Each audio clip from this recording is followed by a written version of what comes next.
Yosep mulai menyesal soal kasus pembunuhan Tuti dan Amalia, sebut istri muda dan anak-anaknya pelaku. Misteri di balik kasus pembunuhan Tuti dan Amalia, ibu dan anak di Subang akhirnya mulai terungkap.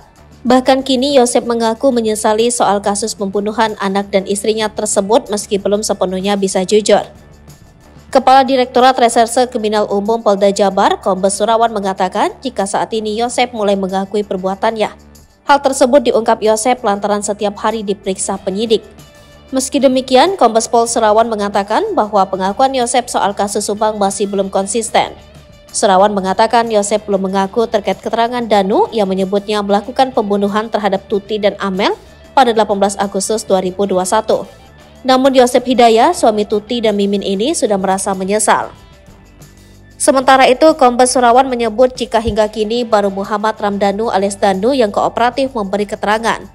Sebelumnya, kakak Tuti Suhartini, Lilis menerangkan sebelumnya Yosep pernah mengaku bahwa Mimin adalah pelaku kasus Subang. Pengakuan itu terlontar dari mulut Yosep, kata Lilis saat hadir tahlil. Waktu tahlil 2 hari, emang saya sudah curiga, sudah ngomong dari dulu, cuma kenapa Polda nggak diperdalam cerita itu, katanya.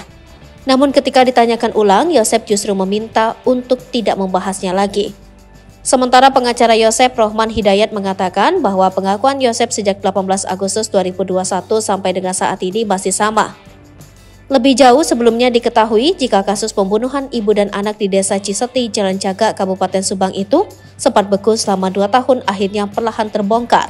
Hingga pada pertengahan Oktober 2023, penyidik akhirnya menetapkan 5 tersangka dalam kasus Subang. Mereka adalah Yosep, suami sekaligus ayah korban, Danu keponakan sekaligus sepupu korban, Mimin istri muda Yosep, serta Arigi dan Abi anak Mimin. Terungkapnya kasus Subang sedikit banyak dipengaruhi pengakuan Danu. Kepada penyidik, Danu membongkar kronologi hingga peran kelima tersangka dalam kasus yang viral satu Indonesia itu. Pun dengan pengakuan Danu yang membuat penyidik bergerak cepat melakukan olah TKP ulang hari ini, yakni soal senjata golok yang diduga dipakai para tersangka untuk menghabisi nyawa Tuti dan Amalia.